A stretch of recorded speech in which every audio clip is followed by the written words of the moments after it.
Está no ar. Gente que Fala, o melhor programa de debates do rádio brasileiro. Gente que Fala tem texto e direção geral do jornalista Fausto Camunho. Gente que Fala reúne de segunda a sexta-feira formadores de opinião para discutir as principais notícias do dia. Gente que Fala tem o selo de qualidade APCOM. Olá, olá, boa tarde. O programa Gente que Fala está começando ao vivo pela Rádio 365, a sua rádio de todos os dias, transmissão também pela AltV, a TV da internet, e pelas redes sociais, Instagram, Facebook, nosso canal no YouTube, tudo à sua disposição para você acompanhar essa nossa jornada de hoje, terça-feira. Até 13h a gente quer você aí curtindo, comentando, compartilhando a nossa transmissão. Participe também pelo WhatsApp, perguntas para os nossos entrevistados pelo 973350038, 973350038. Eu sou Mauro Frisman, meio-dia em ponto. Até aqui na 365 você ficou com o Lucas Neto apresentando o programa É Hora de Esporte, mas agora é hora do programa Gente que Fala. Então vamos aqui apresentar as nossas convidadas de hoje. Neivia Justa, jornalista e influenciadora digital com a gente. Tudo bem, Neivia? Bem-vinda. Obrigado pela presença sempre com a gente.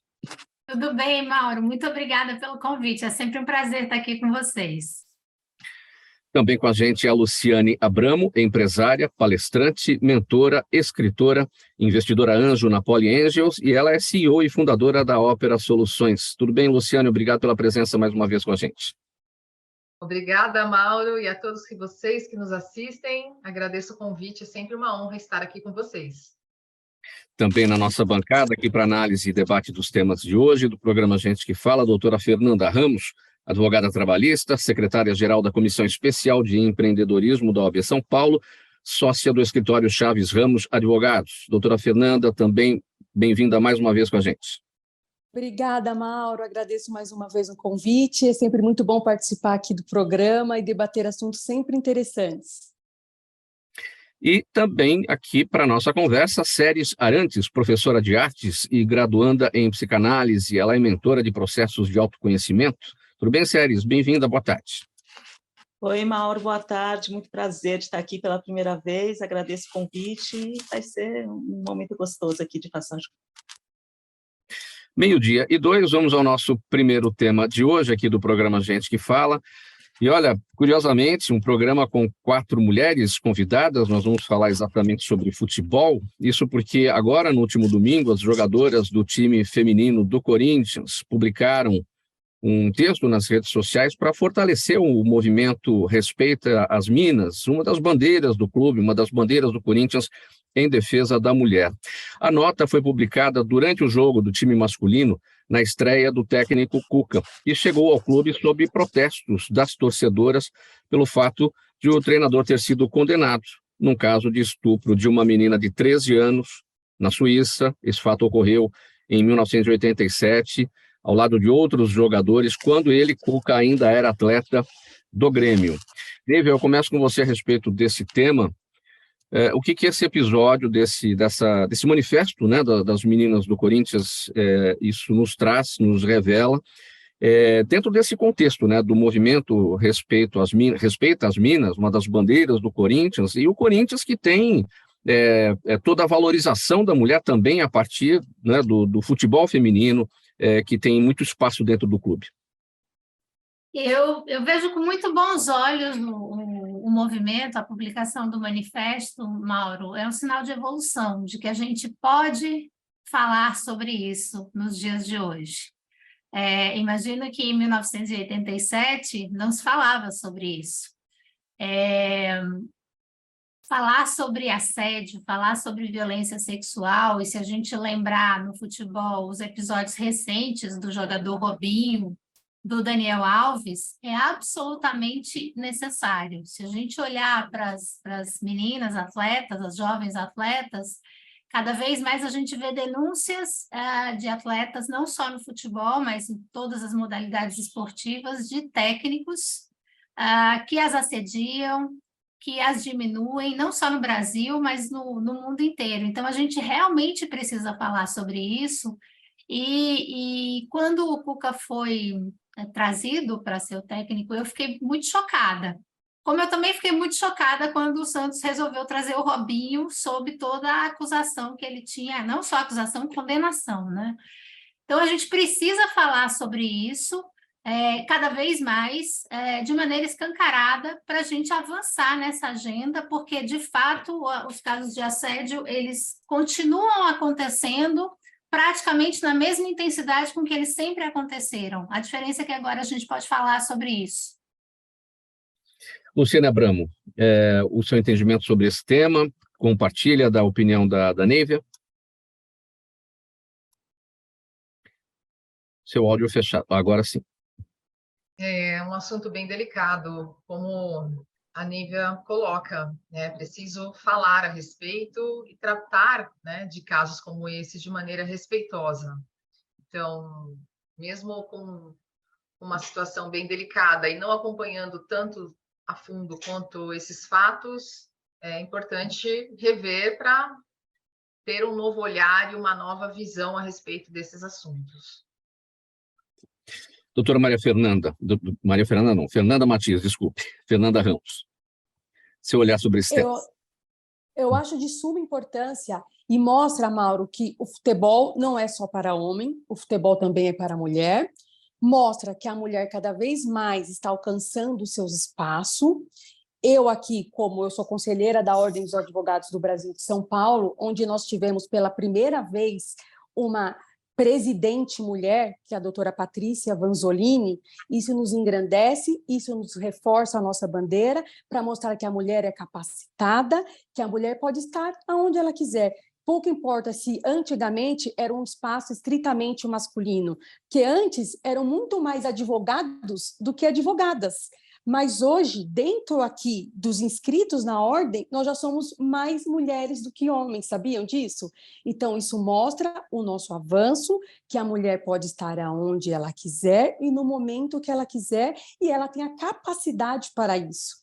E a bandeira precisa ser levantada hoje e sempre, para as pessoas entendam e não façam esse tipo de diferença. Se ela é uma boa jogadora jogando futebol, vamos respeitar, ela é uma boa jogadora. Se ela é uma boa advogada, ela é uma boa advogada. Não podemos ter diferenças pelo fato de ser uma atividade masculina ou feminina. O que pode valer aqui é a capacidade profissional de cada uma. A gente está falando, né, doutora Fernanda, sobre as jogadoras do time feminino do Corinthians e a bandeira do Corinthians nesse movimento respeita as minas, e é uma coisa que vai além do futebol, transcende o futebol, não é o fato de ser torcedor do Corinthians que tem que defender essa bandeira, um movimento que tem que ir até para todos os clubes, não é verdade? Exatamente. E quando as minas, eu acho que respeita as minas em todo o espaço que ela quiser alcançar. Seja no campo, no estádio de futebol, vamos respeitar no estádio, ali é o ambiente dela também. Só abrindo um parênteses aqui, eu sou colega de uma coach de jogadores de futebol, aproveitando só o ensejo aqui. E aí, ela fizeram uma pergunta para ela, mas o que você está fazendo como coach de jogador de futebol? Aí é um espaço para homem, não para mulher. Fizeram isso para ela, esse tipo de pergunta, naquelas caixinhas de pergunta de Instagram. Quer dizer, ela é uma profissional capacitada, mas mesmo assim eles julgam por ser um ambiente antigamente mais voltado ao masculino, por ser o futebol, que ela não seria profissional capacitada para estar ocupando aquele espaço. Olha isso, olha o preconceito pelo simples fato de ser uma mulher. E eu acho que é isso que o Corinthians levanta essa bandeira. Respeite as minas, respeite as mulheres, seja em qualquer espaço, seja em qualquer atividade. Séries, seu entendimento sobre esse tema? Seu áudio está fechado, Séries. Pronto. Eu acho um tema muito complicado, muito delicado, e eu acho que ele tem. Eu quero comentar sobre duas camadas desse tema aqui, né? Eu acho que a primeira camada é por que isso continua acontecendo, porque se a gente comparar a porcentagem de jogadores de futebol, de pessoas desse núcleo do futebol e a população, é uma porcentagem pequena, mas o abuso ele tem acontecido com muita frequência nessa bolha.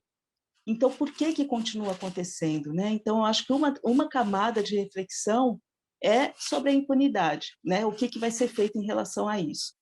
Eu acho que a outra camada desse tema aqui que é importante a gente pensar é que quando você pega um grupo de jogadoras, né, que usam essa possibilidade de amplificar a voz, elas estão ajudando a conscientizar em relação a esse tema. Então, eu acho super importante que isso tenha acontecido.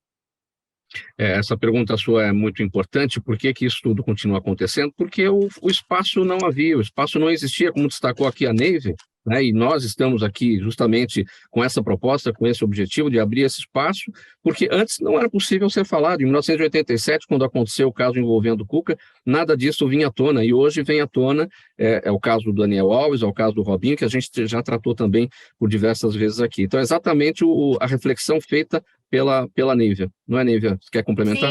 Sim, Mauro, se você me permite, eu acho que a gente precisa olhar para o Corinthians e ver a coerência. Eu sempre bato muito nessa tecla, né? A gente tem que praticar o que a gente prega. Então, se o clube prega a respeito às minas e ele traz um técnico que foi condenado por estupro de uma menina de 13 anos, independente de quando isso aconteceu, ele não está sendo coerente com o que ele prega, né? Então, eu acho isso muito sério. E eu acho que isso precisa ser discutido, porque no fim de semana eu vi vários homens dizendo assim: mas porque aconteceu em 1987, a pessoa vai ser condenada para o resto da vida? Ela já pagou a pena. Eu falei, sim, ele pagou a pena, mas ele não admite na fala dele que ele foi culpado.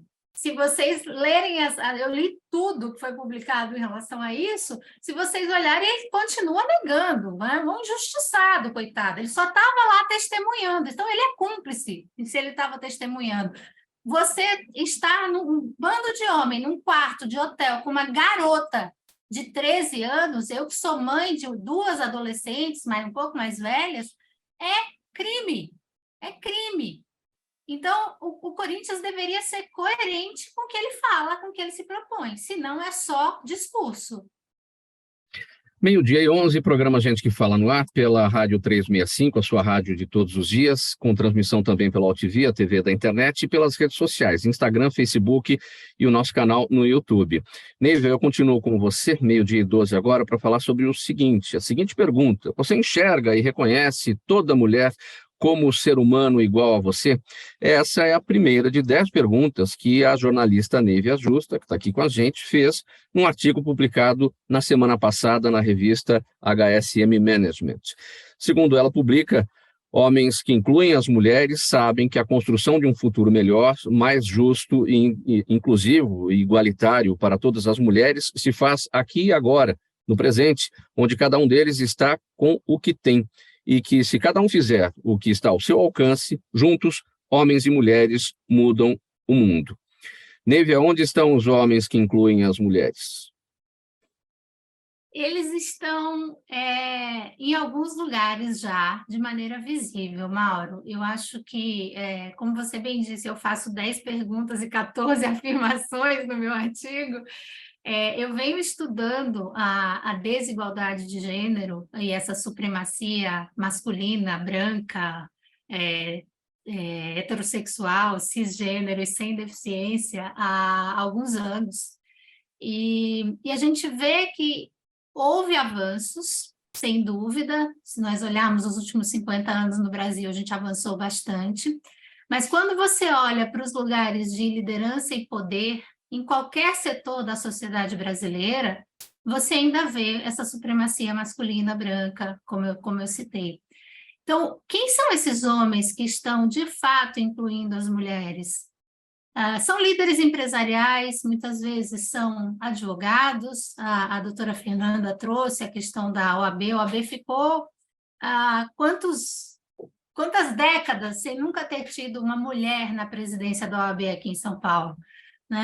Eu, em 2014, fui a primeira mulher na diretoria da América Latina da Goodyear em 99 anos. Então, a gente ainda tem uma longa estrada. Esses homens são os homens que entendem que, com o poder, o espaço de privilégio que eles ocupam, eles têm que usar com responsabilidade para incluir todas as pessoas, mas começando pelas mulheres, todas as mulheres, porque nós estamos em todos os lugares, nós somos maioria da população, nós somos maioria nas universidades e nós somos absolutamente capazes de fazer tudo que um homem faz. A gente só precisa de oportunidade, acesso e oportunidade. Então, esses homens que incluem são homens que enxergam em nós seres humanos iguais a eles, com direitos e deveres iguais a eles, e usam esse lugar de poder e privilégio que eles ocupam para oferecer esse acesso, abrir essas oportunidades para todas as mulheres. E aí eu falo todas as mulheres, porque hoje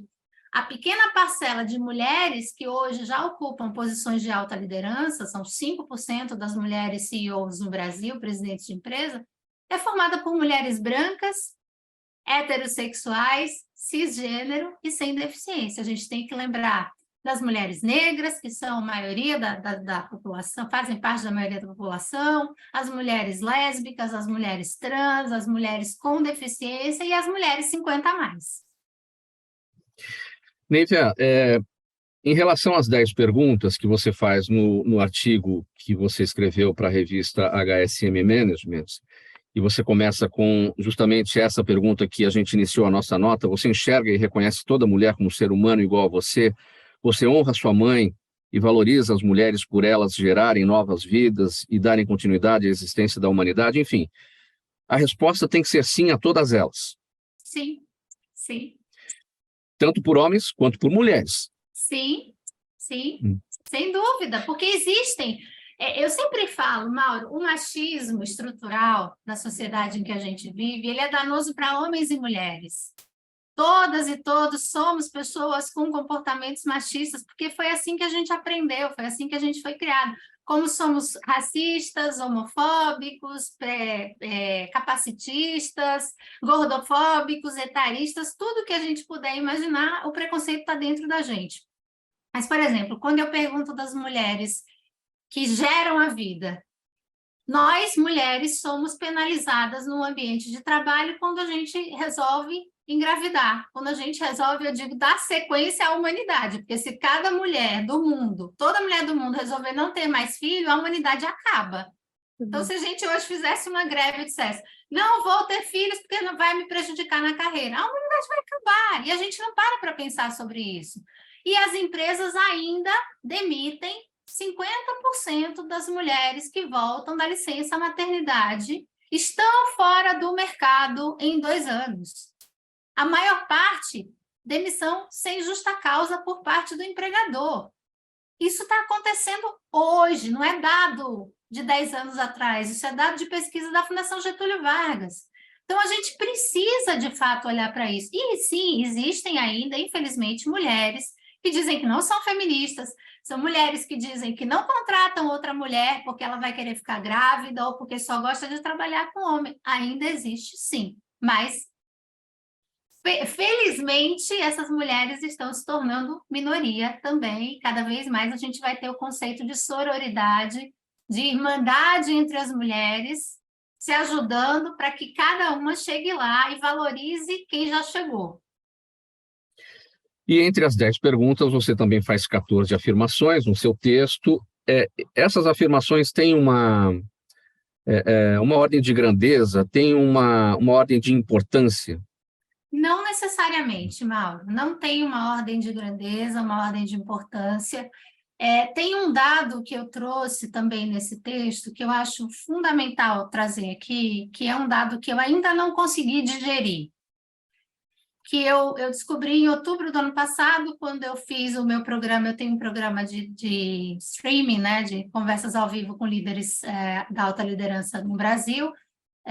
Eu conversei com homens e mulheres sobre a experiência de viver um câncer de mama. E eu descobri que 70%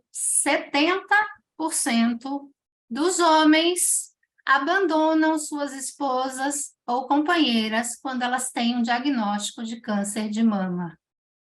Esse dado, ele é tão chocante, ele é tão desumano, ele é tão demonstrativo de uma falta total e absoluta de compaixão e de caráter, que eu não consigo lidar com ele ainda, né? Então, é importante que a gente pense sobre isso. Nenhuma mulher abandona ninguém quando essa pessoa fica doente. E se a gente casou, se a gente disse que era na saúde e na doença, Como assim eu vou abandonar a minha companheira, vou abandonar a mãe dos meus filhos só porque ela está doente? Isso é muito sério. E por que é tão gritante na questão do câncer de mama? Porque mexe com o estereótipo da mulher, com a feminilidade, com a sexualidade da mulher. Então, a gente precisa falar sobre muitas coisas. Nesse sentido, Neivia, ontem mesmo eu ouvia uma reportagem numa emissora de rádio sobre um caso de uma mulher no Rio de Janeiro que foi internada para fazer uma retirada do útero num hospital público lá do Rio de Janeiro e acabou saindo de lá com o braço amputado. Houve problemas ali. Uhum. E aí, na entrevista dela, que ela deu para a emissora, ela falou que ela não sabia mais do noivo, ela não sabia mais se ela tinha noivo, porque ele tinha desaparecido. Vai bem ao encontro que você relatou agora. Sim, semana passada eu ouvi um dado, Mauro, que 20%, olhando para todos os casos, 20% dos homens abandonam as suas esposas, suas companheiras, quando elas têm um diagnóstico de qualquer doença. 70% abandonam quando é câncer de mama. Então, a gente realmente precisa estar atento e atenta a isso e combater isso. Mas isso é relacionado a esse machismo estrutural que a gente vive. Luciane Abramo, onde estão os homens que incluem as mulheres? Eu, particularmente, eu vivo num ambiente atualmente, né? Não tão atualmente, mas desde os meus 11 anos de idade, que é a inovação e tecnologia, na época informática, que existiam a maior parte homens. Homens que incluem mulheres são aqueles homens que dão a confiança para aquela mulher que tem a capacidade, seja no trabalho, na educação, e nas organizações, e não apenas o homem. Muitas mulheres, legal esse debate, e bem interessante o que a Neiva coloca, que isso não trata-se apenas do ambiente masculino. De maneira genuína, ainda as empresas que falam de inclusão, né, do ESG, das iniciativas, diversidade, nem sempre elas olham ainda para a mulher. E como empresária há 22 anos, a gente tem essas dificuldades, mas não é algo que a gente coloca, né? Porque o mercado corporativo, o mundo corporativo, ele requer o quê? Habilidades, produtos, serviços e entrega, né? Então, é algo que nós já estamos, teoricamente, praticamente, acostumados no mundo corporativo. No entanto, mais homens ainda incluem mulheres do que mulheres incluem mulheres. A gente, né?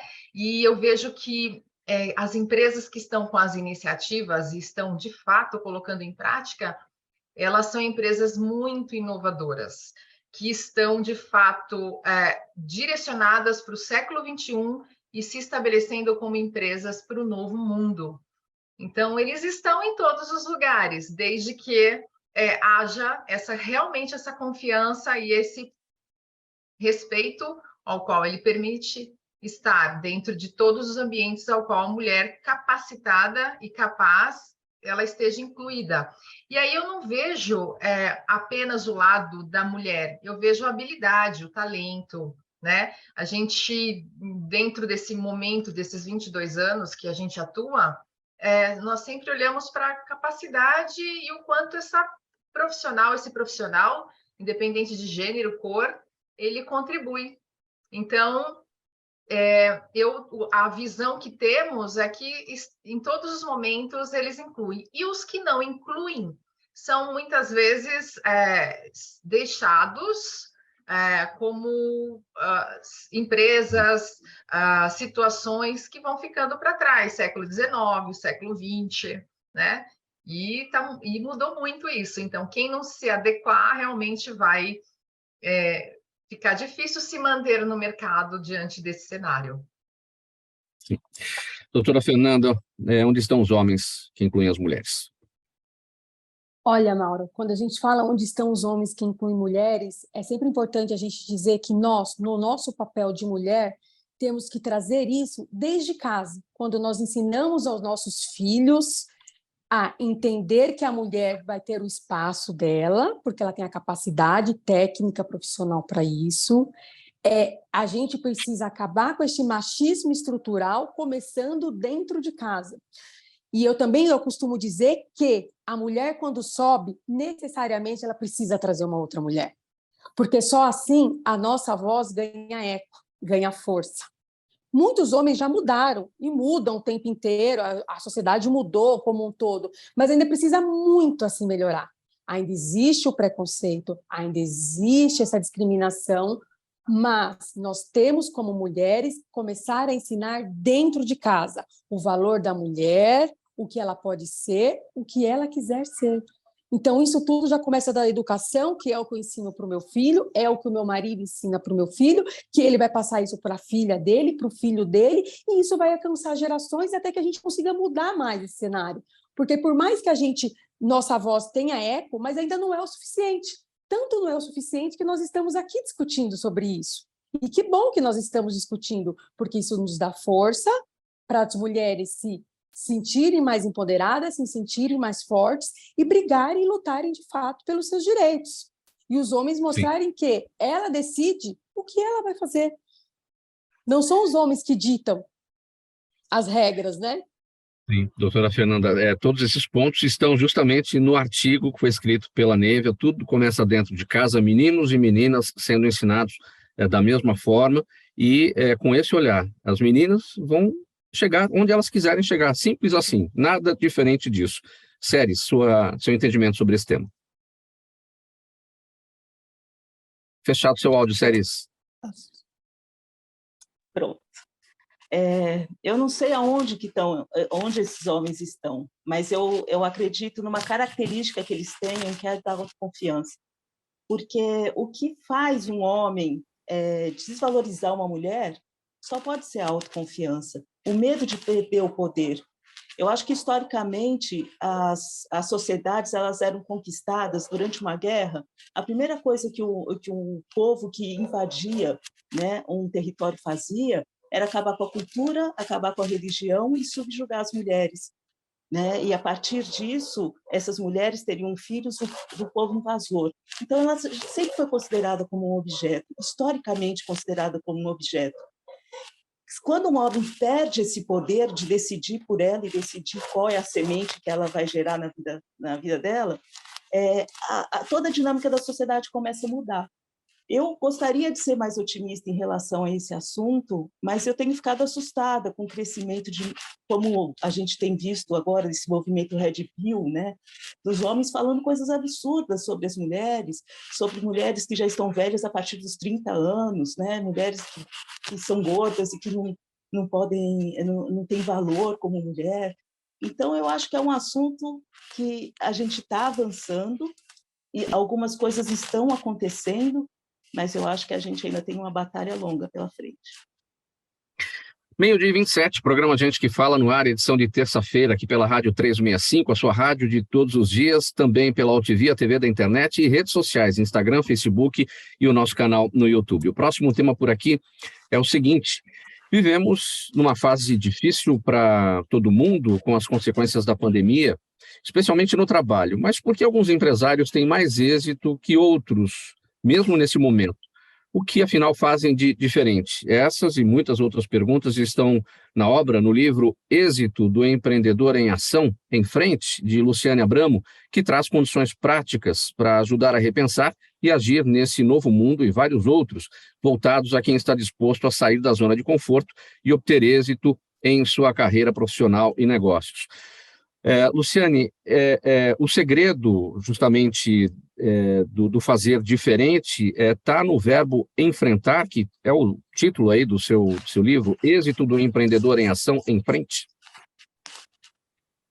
Exatamente, é um dos motivos, né, Mauro? Por exemplo, se nós colocarmos aí um momento que o mundo está em constante transformação, desde que o mundo é mundo, né? Atualmente, nós estamos no momento da pós-pandemia, ou seja, estamos na pandemia, mas com as consequências da pandemia.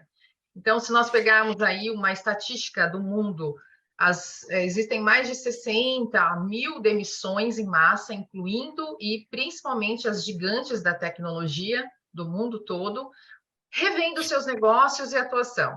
No Brasil, segundo o IBGE, o primeiro trimestre de 2023, nós temos 21.500.000 pessoas sem trabalho, incluindo os desempregados, desalentados, os desocupados, né?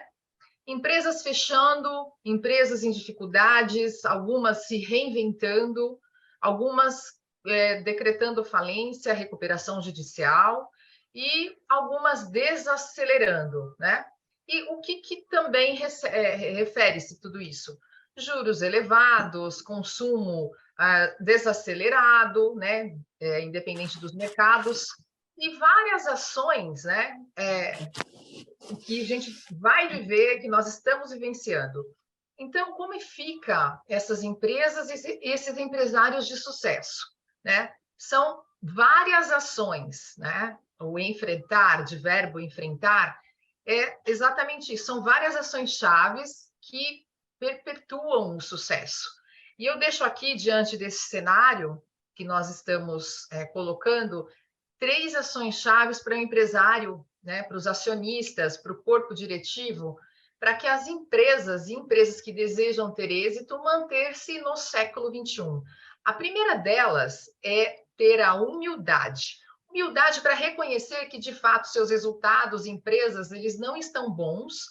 E a partir deste momento que você já se reconhece como empresário, sua empresa não está já boa, né, com os resultados adequados, você já tem essa maturidade, a inteligência emocional, e a partir deste momento, o empreendedor ou gestor, ele vai tomar aí as medidas necessárias. De que maneira? De fato, enfrentando as dificuldades e tomando medidas cabíveis, sendo uma delas buscando ajuda profissional, de profissionais qualificados, que de fato oriente para encontrar soluções, né?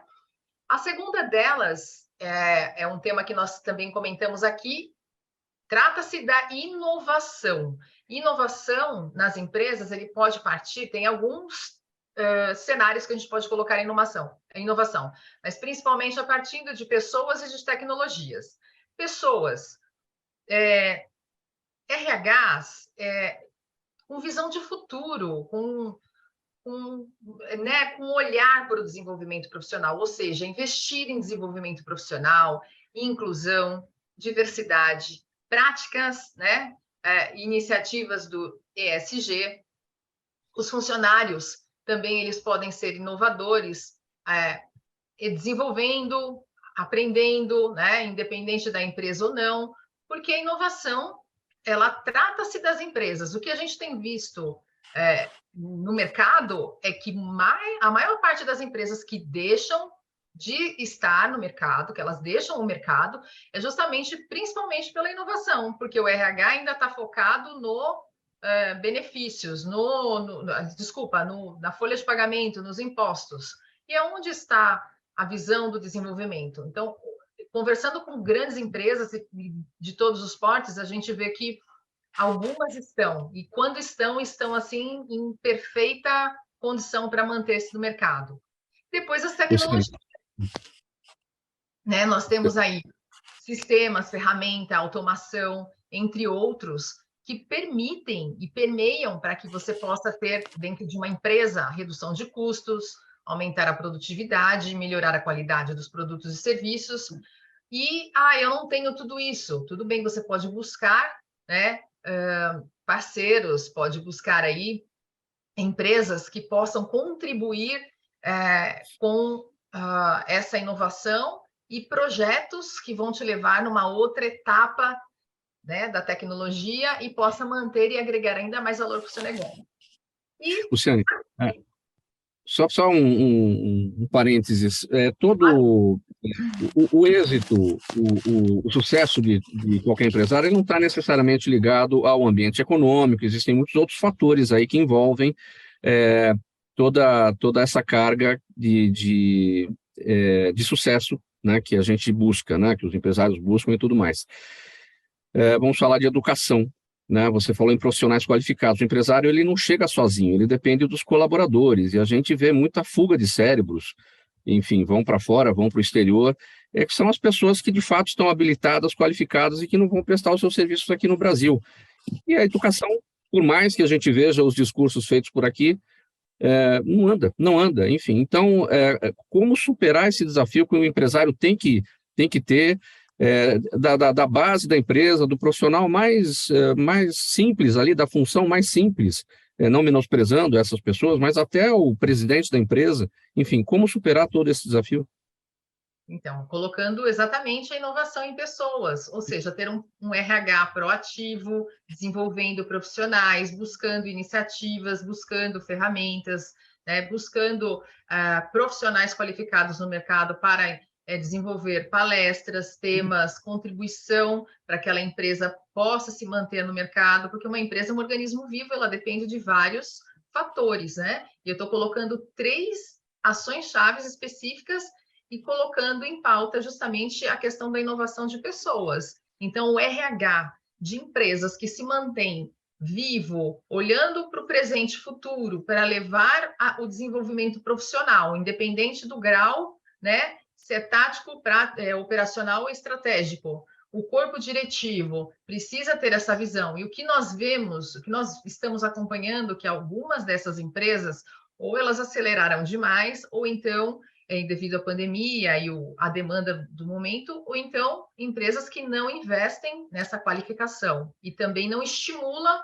o profissional. Então, ele tem que ter esse equilíbrio. E, em último, né, não menos importante, mas é importante ter governança, né, uma governança corporativa que tem essas práticas para melhorar a gestão, para garantir a sustentabilidade, o sucesso a longo prazo, né, a equidade, a transparência, a prestação de contas, ou seja, dentre várias ações colocadas dentro da nossa nova obra, Êxito do Empreendedor em Ação em Frente, uma empresa de sucesso ela vai contribuir com o desenvolvimento econômico, socioeconômico, né, sustentabilidade e, além de gerar trabalho, bem-estar e contribuir para a nação.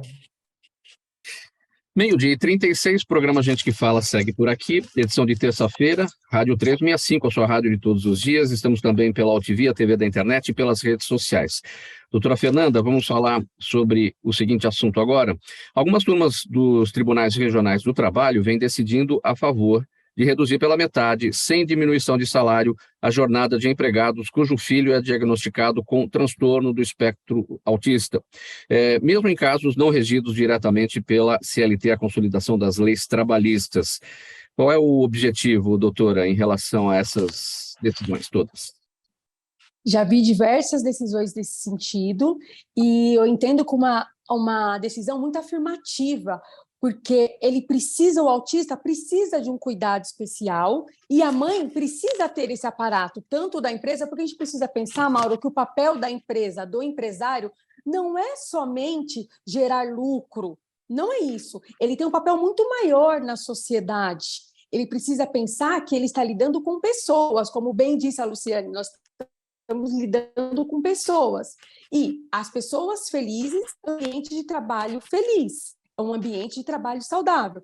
E, embora ela tenha uma redução dessa carga de trabalho, ela vai estar feita porque ela tem um empregado ali, um empregador que entende o problema dela com o filho deficiente e ela vai fazer essa entrega que ela precisa entregar, mesmo com uma jornada reduzida. Então, eu acho super válido, eu acho super positivo, eu acho que é uma decisão afirmativa e que precisa mesmo, não só quem é autista, outros tipos de doença, ter esse tipo de diferença. Porque tanto a mãe como o pai também, porque também muito pai que cuida de filho com deficiência, né?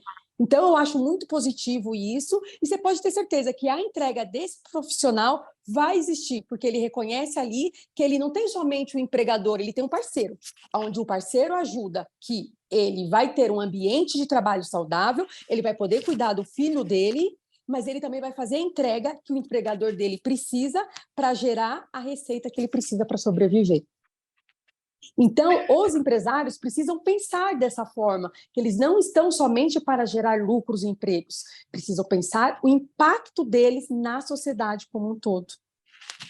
Essas decisões de algumas turmas dos tribunais regionais do trabalho, doutora Fernanda, já estão em prática? Empresas já estão adotando? Que empresas são essas? São grandes, são Já. pequenas, são médias? Na verdade, já tem, eu já tive decisões também no meu escritório nesse sentido, que eu tive que ingressar com ação. Empresas já estão adotando e outras que não estão adotando, geralmente já nos consultam perguntando de que forma eles podem flexibilizar essa jornada ou até mesmo deixar mais home office, fazer alguns tipos de alterações para que possa dar esse suporte. Mauro, para o empregador, para o empresário, ele ter essa visão da pessoa que trabalha com ele, não pensar que aquele funcionário é somente um número, que tem uma vida por trás disso e que todo mundo tem problema. E quando você se doa para o problema do seu funcionário, você pode ter certeza que você vai ter ali um parceiro.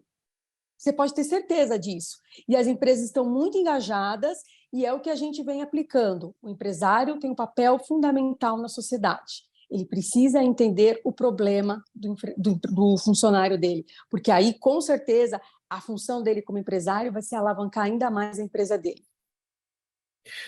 Doutora Fernanda, um outro questionamento. Quais são os riscos dessas decisões criarem um preconceito em relação a pais com filhos autistas e empresas passarem a não contratar essas pessoas por conta desta condição? Aí já é uma via de mão contrária. São denúncias que precisarão ser feitas caso essa situação ocorra. Exatamente. Esse não é o intuito quando os juízes decidem dessa forma, o intuito não é que isso gere um preconceito. Muito pelo contrário, se no momento da entrevista o entrevistador faz esse tipo de pergunta para você, ele está ferindo a Lei Geral de Proteção de Dados, porque é uma função que não diz respeito ao que o empregado vai exercer naquele momento, se ele tem um filho deficiente ou não. Ele nem pode fazer esse tipo de pergunta, Mauro. E se alguma empresa está tendo esse tipo de atitude, precisa denunciar para o Ministério Público do Trabalho, porque esse não é o papel principal dessas decisões. As pessoas não podem distorcer qual é o papel principal da decisão do judiciário ou até de leis que vão ser criadas para ajudar o impacto com crianças com deficiência ou autismo. Então, se isso acontece, precisa ser denunciado. Em relação a essa redução pela metade da jornada de trabalho, sem redução de salário, as empresas precisam ter um olhar moderno a respeito da relação trabalhista. Não contar em horas a vida daquela pessoa dentro da empresa, seja no ambiente de trabalho, ali dentro da empresa, efetivamente, ou em home office, mas o trabalho feito, Exato. O serviço prestado exatamente entregue. Esse olhar isso, moderno... A entrega dele. Esse olhar moderno tem ocorrido? Tem ocorrido e muito. No mundo pós-pandemia, na época da pandemia, posso dizer que não era tanto. Mas quando depois, no momento do auge da pandemia, as pessoas passaram a migrar para o home office, eles entenderam que o que importa é a produtividade daquela pessoa, daquele meu funcionário. Se ele vai produzir aquilo em 2, 3 horas, mas ele produziu, ele fez a entrega dele, não tem problema. A cabeça do empresário mudou muito no mundo pós-pandemia. Eu acho que a pandemia teve coisas positivas quando a gente diz a esse lado, a tecnologia, ao home office, as audiências, as videoconferências, que as audiências são por videoconferências, e nesse ponto foi muito positivo para o empresário. Ele entendeu que o empregado dele não precisa estar ali naquela jornada de 8 horas dentro da empresa, bater o cartão de ponto. Não, ele fez a entrega dele, pronto, é isso que importa, a entrega dele está feita. E o lado positivo que o empresário economizou, né, com todo o custo de manter uma empresa ou um escritório grande, pôde reverter em benefícios para os seus funcionários, e os funcionários ficam muito mais felizes, que não tem que pegar trânsito, e fazem a entrega que precisa ser feita. Nívia, você quer complementar? Eu quero só trazer um contraponto aqui, Mauro e doutora Fernanda, porque eu diria que a gente está numa jornada. Eu até dezembro passado eu liderava a área de cultura, inclusão e diversidade de uma grande empresa de saúde, aliás, a maior empresa de saúde do mundo, a subsidiária aqui no Brasil, e não era essa a realidade que eu enfrentava todos os dias.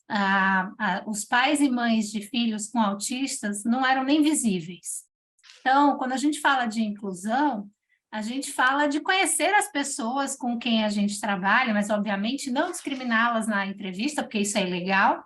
Mas, a partir do momento em que você tem pessoas no seu time, é importante que vocês saibam quais são os desafios diários que essas pessoas enfrentam. Então, eu não vejo que a gente está tão evoluído, até porque há 2 semanas eu participei mediei um painel na FEICON, né, na Feira de Construção Civil, e uma moça levantou a mão e compartilhou com a gente a história dela, e ela era uma gerente de uma grande incorporadora, uma das maiores do Brasil, que pediu para que o horário de trabalho dela fosse flexibilizado, para que ela pudesse, na hora do almoço, acompanhar o filho dela com autismo para todas as terapias que ele precisava fazer, e ela ficava lá na instituição trabalhando online, e a empresa não flexibilizou. E ela teve que sair da empresa, e ela fez uma carreira, criou a empresa de consultoria dela, a história dela está no YouTube, para quem tiver interesse. Então, é uma história da realidade do dia a dia. A gente está, assim, numa jornada, a pandemia nos ajudou a perceber que as entregas são mais relevantes do que o tempo dedicado, o presencialismo que a gente vivia, mas ainda é a exceção, não é a regra, infelizmente. Doutora Fernanda, a Neve apontou um caso real, enfim, um contraponto. Qual a reflexão? Eu concordo. Ainda nós estamos num processo de evolução em relação a esse tipo de assunto, mas é por isso que precisam ter essas decisões afirmativas para que as pessoas entendam, para que os empresários entendam que é por esse caminho que a gente precisa seguir. E que a empresa que não se adequar a isso, em determinado momento dela, ela não vai ter mais o tão profissional qualificado, porque ela ficou para trás, a sociedade mudou, o mundo mudou, e ela ainda está com aquela cabeça de um outro século, que o funcionário tem que entrar às 8, bater o cartão, trabalhar 8 horas por dia. Então, isso é importante, essas ações afirmativas, para que as empresas abram os olhos e ela consiga reter os profissionais de qualidade, que por mais que eles tenham problemas com filhos, com mãe, com vó, a entrega deles vai ser feita. E eles precisam disso, senão eles vão chegar a um determinado momento, Mauro, que ele não retém mais profissional nenhum, porque culturalmente as empresas já abriram a sua mente e estão entendendo que o mundo mudou. É um trabalho difícil? É um trabalho difícil. O nosso judiciário está aí, a Justiça do Trabalho nos ajudando com essas decisões, está nos ajudando em relação a isso. Não posso dizer que não. Acho que ainda é exceção? Ainda é exceção, concordo. Mas nós precisamos começar. E eu acho que já é um bom começo. 12h47. Vamos para o último tema aqui do programa Gente que Fala de hoje, ao vivo pela Rádio 365, a sua rádio de todos os dias, também pela Altivia TV da internet e pelas redes sociais. Séries. Com mais de 700 alunos no Brasil e em Portugal, você se inspira na arte-terapia para conduzir suas alunas numa jornada de autoconhecimento, baseada em seus estudos de psicologia analítica, psicanálise e da mitologia comparada. Você explora o universo simbólico coletivo e pessoal na busca de referências emocionais, abrindo canais de comunicação entre o inconsciente e a consciência. Para isso, recorre à psicanálise dos contos de fadas e à análise de sonhos. Enfim, como é que a arte-terapia conduz as suas alunas, ou conduz todo mundo, né? Pode conduzir todo mundo para uma jornada de autoconhecimento? Então, Mauro, é um tema bem abstrato, né? E quanto mais abstrato, às vezes mais demanda explicação, né? Mas Vamos a gente concreto. A gente está muito no mundo concreto, né? Mas eu falo que o ser humano é como uma sementinha, né? E as árvores que a gente se torna, né? As raízes dessas árvores, elas foram fincadas no solo na nossa infância. E muita coisa que a gente vive na infância, ela fica escondidinha lá no inconsciente, né? Porque durante o processo de evolução da construção da nossa personalidade, o ego, né? Quer dizer, esse eu que aparece para o mundo, ele vai se adaptando ao mundo externo. E para isso a gente vai reprimindo algumas coisas que ficam escondidinhas embaixo do tapete, né? Quando a gente trabalha com simbologia, com o mundo mais intuitivo, com a expressão criativa, com a expressão intuitiva, a gente libera aí um canal de comunicação, né? Então, todas as noites, quando a gente vai deitar, a gente recebe imagens desse inconsciente. Quando a gente trabalha com a criatividade, quando a gente trabalha com imagens, agregando a elas simbologias, é como se a gente estendesse essa experiência, né, de uma forma mais consciente. E daí, trabalhando com a mitologia comparada, a gente estuda essas imagens que aparecem. Muitas vezes, essas imagens não têm um sentido mais profundo, mas muitas vezes elas trazem um sentido arquetípico, né, que vem do inconsciente coletivo, né, que é um conceito que foi desenvolvido por Jung, que foi um dos maiores psiquiatras do mundo, né? Um exemplo prático, como é que uma situação vivenciada na infância pode aparecer num sonho, por exemplo, e a partir da análise desse sonho você pode chegar à conclusão do que foi que aconteceu lá atrás? A gente falou de abuso agora há pouco, né? Eu vou dar um exemplo bem prático mesmo que aconteceu com uma aluna. Ela, outro dia, sonhou que ela estava na porta da escola que ela estudou na infância. E apareceu na porta dessa escola um artista que faz um programa da Netflix, que é um cabeleireiro. E que ela saiu caminhando pela rua e um motorista dela, que estava numa limusine, dizia que ali era perigoso para ela, que ela tinha que entrar no carro. Então, segundo a metodologia junguiana de análise de sonhos, cada um desses personagens são aspectos internos, né, da nossa mente, né? E essa imagem fantasiosa que aparece no sonho, que aparentemente não tem nenhum sentido, fez com que ela lembrasse de um abuso que ela sofreu na porta dessa escola, que envolvia uma escova de cabelo. Então, assim, esse personagem que da televisão, que era um cabeleireiro, remeteu a uma lembrança dolorosa dela. Então, esse motorista, ele faz referência a essa energia, eu não gosto muito de usar a palavra energia, né? Mas a gente tem compartimentos na nossa mente que buscam o equilíbrio da mente.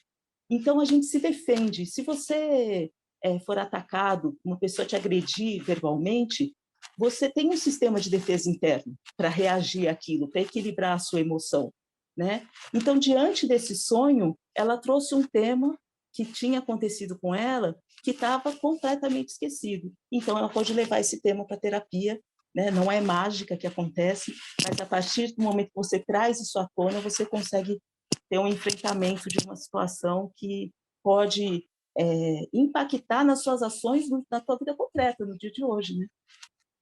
Esse exemplo, você contou, assim, é uma história que tem o sonho, né? É uma história que tem começo, meio e fim, tem uma regra. Agora, tem muitos sonhos que não tem pé nem cabeça, começa pelo meio, vai para o começo, depois vai para o final, e você depois nem lembra exatamente o que sonhou. Verdade. Como é que você pega esses fragmentos depois para poder tentar juntar isso e ver se tem alguma relação com algo do passado?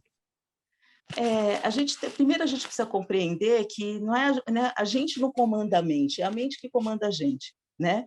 Então, nos estudos junguianos, o que sempre é falado é o seguinte: o sonho só traz o que você precisa compreender. Então, a partir disso, como a gente começou falando aqui, a gente está tão no mundo concreto que às vezes a gente não consegue compreender essas imagens simbólicas. Então, a prática de você criar um diário e você analisar isso de forma investigativa, né? Então, existe todo um método, né, que Jung criou, que é para você organizar essas informações e você compreender o que informação fala sobre que área da vida, qual é esse espaço interno psicológico que está sendo falado naquele sonho, e você acompanhando por um período, você consegue, algumas vezes, encontrar isso. Mas não é sempre um trabalho que vai investigar um processo que começou lá na infância. Às vezes, o sonho ele vem só para organizar as informações do seu dia a dia, as coisas que você está vivendo no seu dia a dia.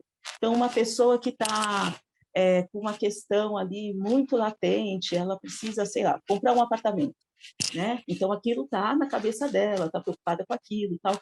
Durante o sonho, ela também vai processar isso, né? Como eu disse, a mente, ela é como uma gangorra. E essa gangorra, ela tem dois opostos que se equilibram para que a gente consiga um equilíbrio emocional.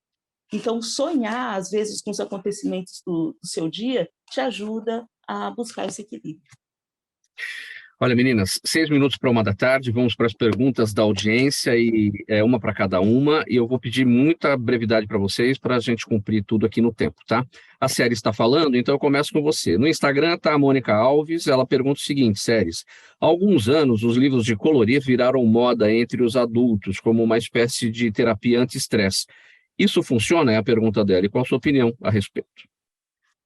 A minha opinião é que sim, que funciona. Eu acho que existem vários níveis diferentes de atividade artística e manual, mas o puro ato de você se concentrar numa atividade manual pode te ajudar a trazer um processo mais relaxante, né, para você combater o estresse. Funciona pra caramba.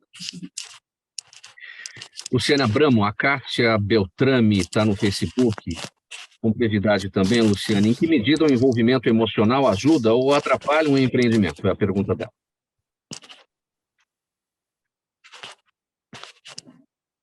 Luciane, seu áudio está fechado.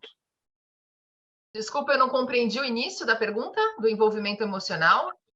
Vamos lá, ela pergunta em que medida o envolvimento emocional ajuda ou atrapalha um empreendimento. Bem breve, Luciane. Você tem que ter a total inteligência emocional para poder atribuir e comandar uma empresa e os negócios. Senão você vai ter chilique todo momento. Então é importante você se autoconhecer e trabalhar isso muito bem. Então você está falando que ela fala em envolvimento emocional. Na verdade, é inteligência emocional. De inteligência emocional. Sim. Neive, a pergunta do Jaime, do Jardim Bonfilholi, aqui na Zona Oeste da capital. Ele pergunta: obrigado, Jaime, aqui pela participação. Existe alguma estimativa do número de abusos sexuais em atletas menores de idade aqui no Brasil? Eu desconheço, Jaime. A gente tem informações muito pontuais, mas você acabou de me dar uma ótima ideia para eu investigar. Se eu conseguir chegar nesse número, eu garanto que eu pauto aqui o Gente que Fala para a gente trazer isso. Mas eu não conheço esse dado. É certamente uma realidade bastante obscura, né, Neiva? Porque o que vai estar documentado, vai estar registrado na polícia, e o que não tem está escondido, porque falta aí o encorajamento para as denúncias serem feitas, né? Vai estar sempre subnotificado. Não interessa às lideranças dos clubes e das modalidades que esses números venham à tona. É isso. Patrícia Rodrigues, aqui pela UTV, ela pergunta, doutora Fernanda, o que são dados pessoais sensíveis? Eles podem ser de alguma forma protegidos? Dados pessoais sensíveis são aqueles que você consegue identificar a pessoa, dados que não pode ser a público, e ele necessita ser protegido, que é o que traz a nossa Lei Geral de Proteção de Dados. Vamos pensar num dado sensível. Eu trazer a minha religião é um dado sensível, é uma intimidade minha. Eu trazer que eu sou casado com homem, com mulher, qual é a opção sexual? É um dado sensível da pessoa que a LGPD protege. E são tipo de perguntas que, no momento de uma entrevista, não pode ser levado em consideração e nem pode ser perguntado porque é irrelevante para o cargo que a pessoa vai exercer. Vamos colocar um ponto final nessa edição do programa Gente que Fala de hoje, faltando 2 minutos para 1 da tarde. Um agradecimento a vocês todas, em nome da nossa equipe. Participaram com a gente hoje Neiva Justa, jornalista, influenciadora digital, Luciane Abramo, empresária, palestrante, mentora, escritora, investidora anjo na Poly Angels e CEO e fundadora da Ópera Soluções, doutora Fernanda Ramos, advogada trabalhista, secretária-geral da Comissão Especial de Empreendimentos da OAB São Paulo e sócia do escritório Chaves Ramos Advogados, e a Séries Arantes, professora de artes e graduanda em psicanálise. A Séries Arantes é mentora de processos de autoconhecimento. Programa Gente que Fala, realização da ABCom, apresentação minha, Mauro Friesman, na pauta e na redação Pedro Schiavon, Zenilda Salvato, nossa diretora de produção, jornalista Fausto Camunha, nosso diretor-geral, você espectador, você internauta, a razão da nossa presença aqui todos os dias, o nosso muito obrigado. A gente volta a se falar amanhã, a partir do meio-dia, aqui pela Rádio 365, a sua rádio de todos os dias, também pela UTV a TV da internet e pelas redes sociais. Chegando na programação da Rádio 365 agora, o Lucas Neto, ele vem com o programa O Melhor para a Melhor Idade. Um abraço a todos, boa tarde para todo mundo. Bom programa aí, Lucas. A gente se vê amanhã. Tchau.